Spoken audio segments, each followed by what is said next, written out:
on va entamer cette table ronde. J'ai compris qu'on avait un timing un peu plus serré, donc on va faire ça en 15 minutes, c'est ça? On va essayer. On va y arriver parce qu'on a des gens qui sont très concis, qui ont plein de choses à dire, mais qui sont très concis, sur un sujet effectivement qui embarque beaucoup de problématiques, puisqu'il s'agit de traiter de la disruption bancaire par l'usage. Donc en un mot, moi je suis Ronan Lemoyle, je suis directeur général du groupe Arkea, qui est un groupe bancaire, et j'ai donc l'agence aujourd'hui d'animer une table ronde entourée de barbares, puisque c'est comme ça qu'on les appelle, ceux qui viennent disrupter le métier du secteur bancaire, avec un secteur qui a eu un regard souvent condescendant sur ces fintechs quand elles sont nées au tout départ, en se demandant ce que ces petits moustiques allaient commencer à venir faire dans leur secteur d'activité. Simplement, ce qui s'est passé depuis quelques années, on l'observe de plus en plus, c'est que les clients, eux, ne regardent pas les fintechs avec un regard condescendant et considèrent qu'au contraire, elles apportent, qu'elles soient fintech ou insurtech, beaucoup dans l'usage vis-à-vis de ce qu'elles attendent en termes de promesses de valeur. La vraie question, c'est de quoi est-ce qu'on parle quand on parle d'usage. On va essayer de ne pas faire trop long, mais on va poser cette question assez rapidement. On va essayer de comprendre aussi pourquoi il y a des nouveaux acteurs qui, plus que les acteurs traditionnels, prennent des positions dominantes sur ce sujet et comment on peut imaginer demain peut-être que ce soit un phénomène durable d'une part et peut-être l'ouverture d'une porte sur des collaborations nouvelles avec des fintechs. Donc tous ces sujets, on va essayer de les aborder en 12 minutes maintenant, parce que j'en ai déjà pris 3. Alors pour commencer, parce qu'ils le feront beaucoup mieux que moi, on va le faire en 20 secondes chacun. Vous vous présentez, vous dites quel est votre business, ce sera comme un pitch, et comme ça, ce sera beaucoup mieux que si c'est Ronan qui le faisait. Allô, allô. Bonjour. Bonjour, donc Michael Diguet, président cofondateur de Yellowne. Donc, chez Yellowne, notre ambition, c'est de rendre le crédit à la consommation plus accessible. Donc, on invente des concepts et des algorithmes d'inclusion qui permettent de mieux évaluer la solvabilité des personnes qui sont injustement exclues du crédit, les jeunes, les CDD, bref, toutes les personnes qui ne cochent pas les cases des banques traditionnelles. Et puisque rendre le crédit plus accessible, c'est aussi le rendre plus rapide, plus efficace, plus simple, on travaille aussi beaucoup sur l'expérience utilisateur et donc on développe des solutions. C'est parfait, merci. Ouais, voilà. Ça suffit. Bonjour à tous, Maxime Camus, cofondateur directeur général de Grisby. Grisby, c'est un coach financier nouvelle génération qui permet à chaque Français, quelle que soit sa situation, de véritablement prendre en main la gestion de ses finances et de son patrimoine. Pour faire simple, Grisby, c'est un agrégateur patrimonial complet, simple d'utilisation automatisée. C'est un diagnostic, des recommandations personnalisées pour permettre à nos utilisateurs d'être en mesure de prendre les bonnes décisions au bon moment pour optimiser leur situation fiscale et patrimoniale. C'est parti. Charles Pellide. Alors nous, notre métier, c'est d'utiliser la donnée de transaction bancaire pour faire de la connaissance client. Et la première brique de valeur qu'on apporte à nos clients, qui sont principalement des banques, c'est d'utiliser cette connaissance client pour créer, pour opérer des programmes de fidélité directement intégrés dans les wallets. Et pourquoi de la fidélité en première brique de valeur? Parce que finalement, la valeur pécuniaire pour les clients, c'est probablement une des valeurs les plus simples et les plus tangibles à court terme. Ça devrait être bon. Bonjour, Jean, cofondateur de Fluo. Fluo, c'est enfin le service que vous attendiez tous en assurance. Fini les doublons inutiles, enfin la clarté. Il y a plus de 1 000 € à économiser en améliorant les garanties, 1 000 € par an à économiser en améliorant vos garanties et en choisissant les bons produits d'assurance. Mise à disposition sous forme d'application, que je vous encourage à télécharger dès maintenant, et sous forme d'API à tous nos partenaires bancaires et néo-bancaires, comme Max, comme Linkso, comme d'autres banking bientôt, etc. Bonjour, Benoît Gruet. Donc je suis cofondateur de CDLK, créé en 2013, avec une idée qui était de dire qu'il y a 56 millions de cartes bancaires en France qui n'apportent pas forcément toute la valeur ajoutée qu'elles pourraient apporter. Et donc on a développé une solution, une plateforme qui permet de transformer la donnée monétique en données exploitables à différents cas d'usage. C'est le mot important du débat, comme le cashback, comme la lisibilité des relevés comptes bancaires, rapport marketing pour les commerçants, etc. Bonjour, je suis Sébastien Dorlano, le président de Yomoney. Yomoney, c'est le spécialiste de l'épargne long terme en ligne. Nous vous conseillons à partir de 1 000 € et nous gérons votre épargne à travers des mandats dans des comptes titres, des PEA ou de l'assurance vie, en mettant en avant 3 grands éléments qui ont été un petit peu trop oubliés: l'efficacité, la simplicité et la transparence. Parfait, merci messieurs, c'était concis. Première question peut-être à Benoît. Si on fait un petit retour en arrière et qu'on regarde concrètement comment les acteurs nouveaux sont venus disrupter finalement les acteurs plus traditionnels, ça revient à poser la question de l'usage finalement. Par quel bout, entre guillemets, sont d'abord venus les acteurs disruptants pour capter la valeur sur la chaîne qui était jusqu'alors l'apanage des banques?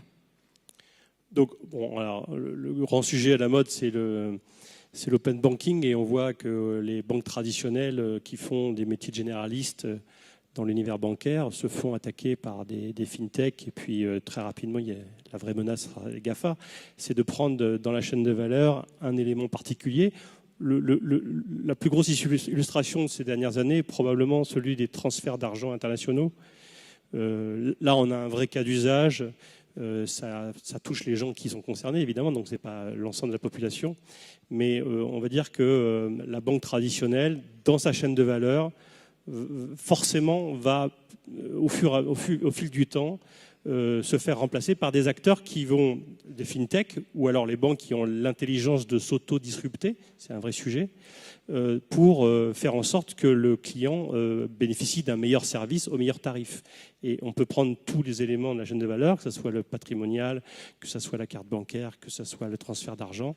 On voit que ces acteurs créent des cas d'usage. Et pour revenir à la définition du cas d'usage, c'est à partir du moment où c'est adopté, ça marche. Quand ce n'est pas adopté, il y a beaucoup de cadavres dans le domaine, eh bien on ne peut pas appeler ça un cas d'usage. Alors justement, peut-être, Géant, par rapport à ça, on voit finalement que ce qu'on observe, Michel évoqué, c'est qu'il y a une fragmentation de plus en plus forte de la chaîne de valeur sur les acteurs bancaires ou d'assurance. Concrètement, chez Fluo, par exemple, comment est-ce que, profitant de cette capacité qu'on peut avoir à venir se plugger sur un endroit où finalement les assureurs étaient incontournables jusqu'à aujourd'hui, ou les banquiers, s'agissant des cartes, comment est-ce que vous y prenez pour à la fois venir disrupter cette chaîne de valeur et peut-être en même temps ne pas vous mettre totalement à dos les acteurs qui peuvent être des prescripteurs finalement pour vous? Ce sont clairement nos alliés même, hein, les banquiers. Alors effectivement, il y a plusieurs types de banquiers. Hein, et donc, on a tendance à penser que ce sont les banquiers les plus agiles qui vont travailler avec nous, tout simplement parce qu'en fait, ce sont des cas d'usage. Donc nous sommes clairement du côté de ceux qui vont s'intéresser à rendre service à leurs clients et qui ne vont pas prendre leurs clients pour des vaches à lait. Et donc effectivement, en assurance en particulier, on va prendre quelques exemples. Vous partez en voyage, eh bien c'est très simple, vous avez des assurances, des garanties dans vos cartes bancaires. Et notre expertise, c'est d'aller à un niveau de granularité extrêmement fin qui va permettre de donner instantanément la réponse à l'utilisateur, de savoir si c'est suffisant ou pas en termes de garantie. On le fait sur tous les produits d'assurance, emprunteur, voyage et auto, prévoyance, IRD. Et donc, des cas d'usage type, ça va être de permettre effectivement de vendre en fait de l'assurance. Parce que quand vous allez dans ce niveau de granularité, vous êtes capable de dire là, vous n'êtes pas suffisamment couvert.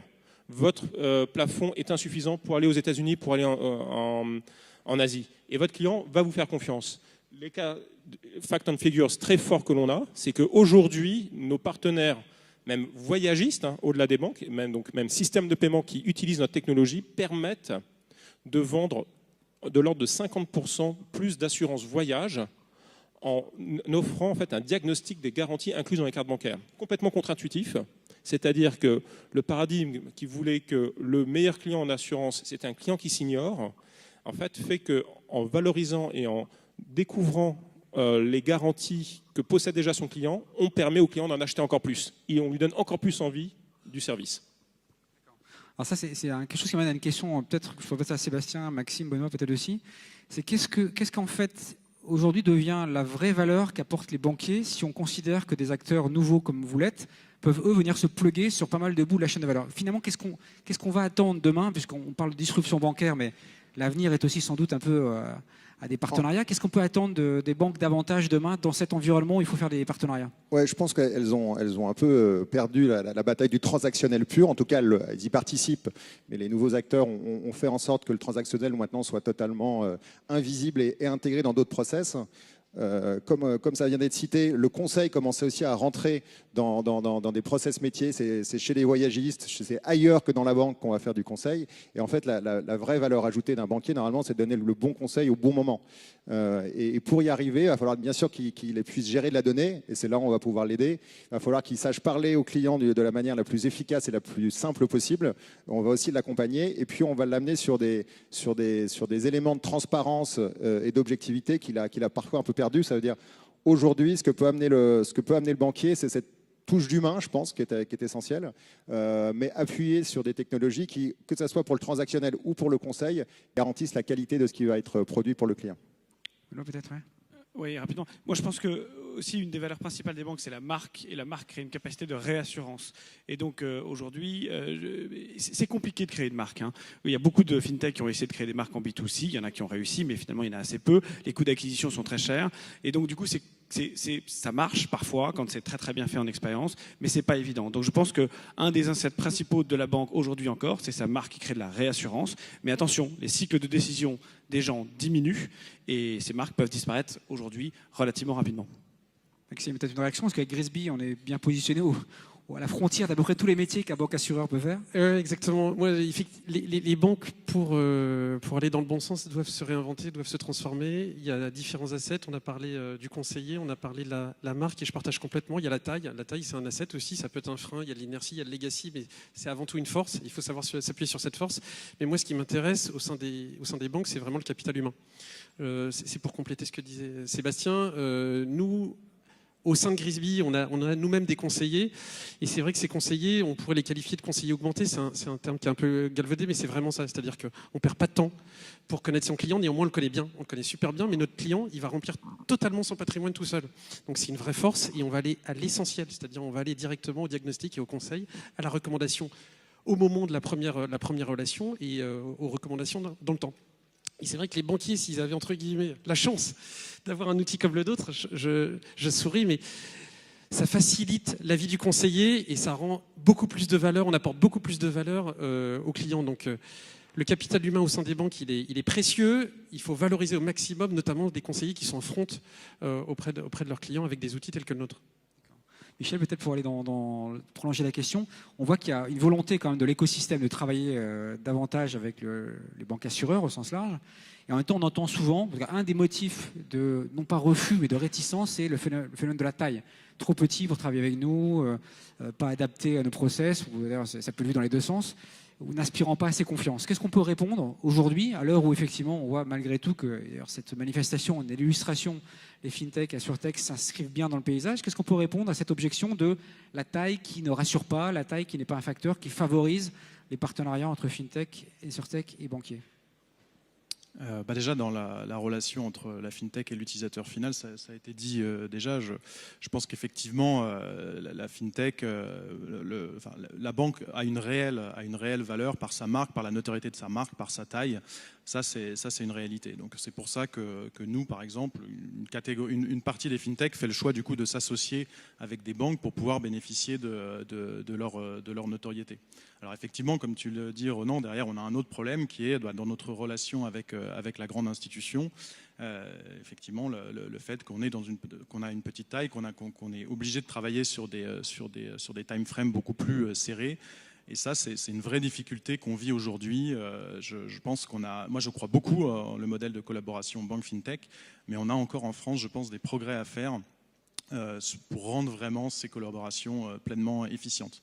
On a des problèmes de différence de temps d'exécution et les grands acteurs ne prennent pas suffisamment en considération notre fragilité financière, en fait. Je pense quand même que ça évolue. Nous, on a eu la chance de signer avec plusieurs partenaires bancaires dans des temps qui sont longs pour nous, mais qui sont relativement courts pour les banques. Et on voit bien que la culture, entre guillemets, plus start-up ou plus petit groupe, commence à infuser, entre guillemets, également dans les grands groupes. Et quand on leur dit, écoutez, moi je vais vous dire non, mais c'est pour votre bien, ils commencent à le comprendre. Et ensuite, pardon... je pense que c'est important de comprendre que la banque va nous prendre beaucoup de temps et donc il faut aussi qu'ils payent également pour ça. Mais voilà, ça en tout cas, la taille n'est plus l'alpha et l'oméga pour travailler avec des fintechs, c'est ça que ça veut dire. En tout cas, ça évolue de mon point de vue.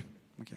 Alors justement, peut-être Sébastien, si tu devais convaincre, ce que tu fais tous les jours, en tout cas je le sais, parce que une logique de B2B2C importante aussi, des acteurs plus traditionnels en dehors de cet élément de la taille, de travailler davantage avec l'écosystème fintech et surtech pour faire des partenariats gagnant-gagnant. Qu'est-ce que tu dirais comme étant la valeur effectivement qu'on est capable de créer ensemble davantage qu'en étant séparés? Tout simplement, déjà, c'est que derrière les discours, on replace le client au centre. C'est ce que répètent souvent les banques. Je pense que là, on a un gagnant-gagnant qui est le client, in fine. C'est-à-dire qu'on servira ensemble beaucoup mieux le client que séparément. Un, parce que les banquiers ont les clients aujourd'hui, ça c'est vrai, et que deux, on a les technologies et les process pour beaucoup mieux les adresser. Donc ça, c'est déjà le deal initial. L'argument très fort, c'est que si on réfléchit vraiment en exécution et dans la réalité, s'associer avec une fintech par rapport à un projet interne, parce qu'on part du concept qu'il faut continuer d'innover, il a une agilité, une réactivité, une capacité d'adaptation beaucoup plus forte que si on le laisse en interne. Donc déjà, il y a aussi un arbitrage à faire entre est-ce que je veux faire mon innovation uniquement en interne ou est-ce que je veux travailler avec des fintechs pour apporter de la valeur ajoutée à mon client. Et là, je pense qu'il est évident que par rapport au coût engendré et par rapport à la rapidité d'exécution, je pense que travailler avec des fintechs a un vrai sens pour le client et pour l'efficacité des projets. Mais c'est très dangereux pour les fintechs, hein. Il ne faut pas se mentir. Ce sont des formidables machines, les grands groupes, à broyer des fintechs, hein. Donc il faut vraiment que les règles du jeu soient claires. Justement, peut-être pour ceux qui ont un peu d'expérience, qu'est-ce que vous donnez, Maxime, qu'est-ce que tu donnerais comme conseil à des acteurs bancaires pour éviter de se retrouver dans la situation où effectivement ils broient à l'instant T+1 la belle pépite à laquelle ils ont commencé à travailler? Déjà, il faut être aligné sur la vision, sur l'ambition, ça c'est hyper important. Il faut partager un planning et après être cohérent sur les moyens alloués au projet. Je pense qu'il faut travailler avec des gens qui ont la volonté d'aller vite et elles n'ont plus le choix. En tout cas, les banques l'ont compris. Moi, je peux prendre quelques exemples au-delà de notre propre exemple Grisby. L'usage, c'est clé, c'est au cœur de la distribution du modèle bancaire. Le modèle est en train de changer sans aucun doute. Et ça se concrétise notamment par la mise en place d'une solution PFM, c'est-à-dire d'agrégation de comptes. Moi, dans 2 ans, je ne sais pas quelle banque ne proposera pas sa solution d'agrégation, qui a été initiée en France par des acteurs B2C. Mais on voit bien qu'il y a des projets entre des banques et des fintechs qui fonctionnent bien, qui arrivent à aller plus ou moins vite, mais certainement assez vite. Il faut qu'il y ait un état d'esprit, il faut que ça soit insufflé, il faut qu'il y ait un sponsor du projet qui soit vraiment moteur dans le sujet. Et ce qu'on voit, notamment à travers différents événements, c'est que le top management s'intéresse évidemment au sujet. Tu en fais partie, Ronan, bien sûr. Il y a d'autres banques qui s'y mettent, mais s'il n'y a pas le top management qui est là pour pousser, pour accélérer la transformation au sein des banques, ça n'avancera pas assez vite. Michel, peut-être un point par rapport à ça? Peut-être à rajouter par rapport à ce que disait Maxime sur le sujet. Comment faire en sorte, effectivement, quand on travaille avec un grand groupe, de ne pas se retrouver broyé? Quelles recettes leur donner à ces grands groupes pour bien travailler avec eux? Eh bien, alors effectivement, je confirme complètement ce qui a été dit. Ce qui est important, c'est de se mettre d'accord sur un planning et le tenir. Je pense qu'il y a une question il faut acculturer aussi le grand groupe, la grande institution à la réalité d'une fintech avec nos contraintes financières, nos contraintes de timing. Et puis bien sûr, il faut leur expliquer ce que nous, par notre petite taille, par notre fragilité, par notre agilité, on peut leur apporter. Moi, je crois beaucoup en ce modèle qui vient complémenter les forces et puis annuler les faiblesses qu'on a chacun. Je rajoutais juste un petit point concernant la relation que les fintechs ont avec les banques. Je dirais que de manière très hélicoptère, on va dire que si les banques ne jouent pas le jeu de la collaboration avec les fintechs, elles seront confrontées aux GAFA plus rapidement qu'elles ne le pensent. C'est vrai, hein. Je crois que c'est une réalité incontournable. Donc je rejoins mes petits camarades qui parlent de l'alternative du diable ou de développer en interne, mais on connaît à quel coût. Et l'autre aspect pour les fintechs, qui est compliqué, mais gérable, mais compliqué, c'est qu'on a en fait différents types d'interlocuteurs. Fintech, on s'adresse aux métiers. C'est eux généralement qui disent tiens, ça répond à une attente ou une évolution pour mon offre, ça crée de la valeur. Mais tech, on est dans les fourches coding de l'IT. La relation qu'il y a entre l'IT et le métier n'est pas toujours facile. Donc on se retrouve, voilà. Oui, non, mais voilà, il y a des arbitrages, tout ça étant arbitré derrière par la conformité à la réglementation. Donc on va dire qu'il ne faut pas pleurer, ça fait partie du jeu. Je dois dire que mes cheveux blancs me permettent de dire que je connais un peu le monde de l'intérieur. Mais il ne faut pas négliger le fait qu'il y a plusieurs guichets pour les fintechs au sein des banques et que ça rend le parcours parfois un peu chaotique et parfois un peu politique. Je m'arrête là. Charles, vous complétez, mais après Sébastien. Oui, ce qui change avec les GAFA, parce que les banques ont toujours eu des concurrents, mais ce qui change avec les GAFA, c'est que pour le coup, a priori, ils ne pourront pas les racheter. On peut racheter Boursorama, et puis le fondateur va sur la plage, mais les GAFA, vous ne pourrez pas les racheter. Je voudrais revenir sur un point rapidement, qui est très important sur cette collaboration, c'est savoir dire non pour justement tenir la roadmap. Ah, Sébastien, Non, tu as vu qu'il nous restait 5 minutes. Donc, Ouais, juste ça va. une des clés moi, de réussite, c'est je pense qu'il faut avoir accès au top management sur ce genre de projet parce que vu qu'on est obligé effectivement d'avoir des arbitrages entre les opérationnels qu'on est un peu en train de disrupter ou de faire évoluer, le compliance et autres, si on n'a pas accès à un décisionnaire qui est capable de prendre des décisions et d'arbitrer rapidement, c'est très dangereux pour une fintech. C'est sûr que c'est un des sujets. Alors, la DSP2, là, on en parle beaucoup, la DSP2, mais on en parle beaucoup peut-être avec parfois juste la vision de l'agrégation des comptes, ce que ça permet de faire en termes d'accès effectivement aux clients. Peut-être commencer, Benoît, toi, est-ce que tu penses que la DSP2 va beaucoup apporter? Et je serais intéressé d'avoir l'avis, par exemple, de gens qui sont amenés à travailler des agrégateurs ensuite. Je pense à Sébastien, je pense peut-être, effectivement, tu peux, Charles, éventuellement, tu peux en parler. Savoir comment est-ce que la DSP2 change le monde finalement pour les fintechs, certes, les assurtechs peut-être, mais également pour la manière dont les banques doivent organiser leurs relations à leurs clients. Alors, deux mots sur la DSP2. Il se trouve que la DSP2 est une ouverture pour l'open banking, tout le monde le sait. Nous, chez CDLK, on a la faiblesse de croire qu'il faut faire attention à quel type de données on a accès. Or, la DSP2 aujourd'hui est une façon, pour partie, de réglementer un peu l'accès aux comptes et d'accéder aux listes des opérations sur un relevé de compte bancaire. Or, est-ce que c'est la donnée la plus riche et la plus exploitable ? Nous, on pense que non. Il faut remonter au flux monétique de la banque, certes plus difficile à accéder, mais une fois qu'on y accède, avec le big data, on fait du smart data et on fait de la vraie proposition de création de valeur à différents cas d'usage. On est aujourd'hui leader de l'opération de cashback liée aux cartes bancaires avec LCL sur le marché français, mais on a des solutions qui permettent aujourd'hui de permettre en une nanoseconde de savoir que Vélizy 77 qui apparaît sur votre relevé de compte bancaire n'est autre que Verbaudet, habillement pour enfants, et la géolocalisation Vélizy, on aurait pu le deviner.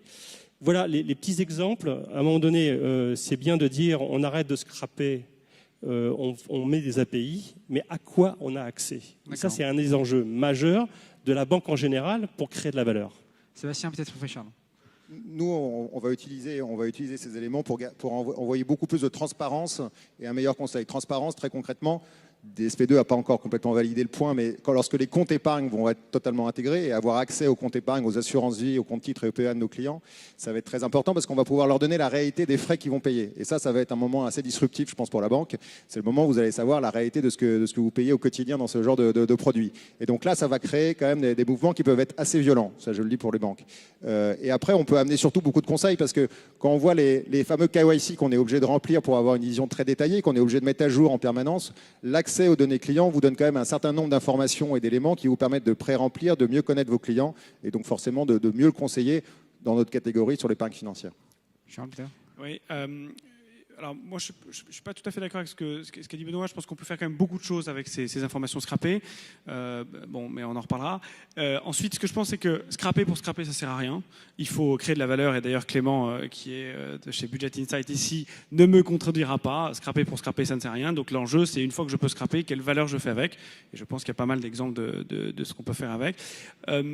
Et ensuite, un autre point, moi je pense surtout que la DSP2 est une vraie opportunité de façon un peu contre-intuitive pour les banques, parce que ça les oblige à se bouger. On leur dit, attendez les gars, votre donnée, elle va s'ouvrir, et du coup, vous êtes obligés maintenant de bouger, et ce qui va se passer, c'est qu'il y en a qui vont pas bouger, et puis il y en a qui vont bouger et qui seront les champions de demain. Donc je pense que c'est surtout une opportunité très forte, évidemment, pour les fintechs et les acteurs à l'extérieur, mais également beaucoup pour les banques, pour celles qui seront les plus éclairées. Comme le temps passe, une dernière question, parce qu'il reste 2 minutes. Commencer peut-être par Michel à ma droite. Une question qu'on n'avait pas forcément préparée, mais qui est intéressante, c'est que vous parlez tous finalement de quelque chose qui vise à ouvrir les banques sur un nouvel écosystème que sont les insurtech ou les fintech, faire en sorte effectivement de fragmenter la chaîne de valeur de plus en plus. Et la question que ça pose, c'est finalement, est-ce qu'on parlera encore de banque dans 10 ans, quand on écoute la manière dont vous fonctionnez, vous, aujourd'hui? Est-ce que ça voudra toujours dire quelque chose? Ça va beaucoup dépendre, je pense, des choix que font justement les acteurs traditionnels. Je pense effectivement que si les acteurs traditionnels se laissent dépasser par les nouveaux usages, ne s'adaptent pas aux nouveaux usages, aux nouvelles populations, aux usages jeunes, mobiles, etc., là, effectivement, potentiellement, les banques de demain se focaliseront sur les activités purement back-office et laisseront aux fintech le contact finalement avec le client, et ça les exposera évidemment au danger d'être remplacés par les GAFA. Donc j'espère que ce ne sera pas le cas, j'espère que je crois que les banques ont aujourd'hui cette prise de conscience, et j'espère que justement les fintech qui adoptent des modèles B2B ou B2B2C, de ces modèles naîtront des belles alliances efficaces, efficientes, qui permettront aux banques, grâce aux technologies, aux nouvelles technologies apportées par les fintech, de rester ce qu'elles sont aujourd'hui, de rester des banques. Intéressant. Géant peut-être, et puis après Maxime pour finir sur ce thème-là. Effectivement, dans 10 ans, on parlera encore des banques. On en parlera beaucoup mieux qu'aujourd'hui, parce qu'elles auront enfin compris ce que le client a besoin. Le client sera beaucoup mieux servi, et en particulier, je pense qu'elles utiliseront toutes Fluo pour atteindre cet objectif. Et effectivement, les premières à utiliser Fluo sont celles qui gagneront. Intéressant. Maxime, pour le mot de la fin. Les banques, dans 10 ans, je pense qu'elles seront toujours là, surtout celles qui, effectivement, bougent suffisamment vite. Moi, je suis tenté de dire qu'au sein des banques, il y a énormément, une fois de plus, pour revenir sur l'humain, il y a énormément de talent dans ces banques-là. Il y a des gens qui sont bien conscientes qu'il faut bouger vite. On voit dans d'autres domaines, dans tous les secteurs, notamment la grande distribution, sont en train de se transformer avec l'arrivée d'Amazon. On a parlé des GAFA dans le secteur bancaire, c'est une évidence. Il faut le faire bien, il faut le faire vite. L'usage est important, il est au cœur de la disruption, et c'est les banques qui vont réussir à conserver cet usage avec le client qui vont continuer à perdurer, mais ça arrivera et on est là pour les aider. D'accord, donc le temps est trop court, on a vu, on va faire plus.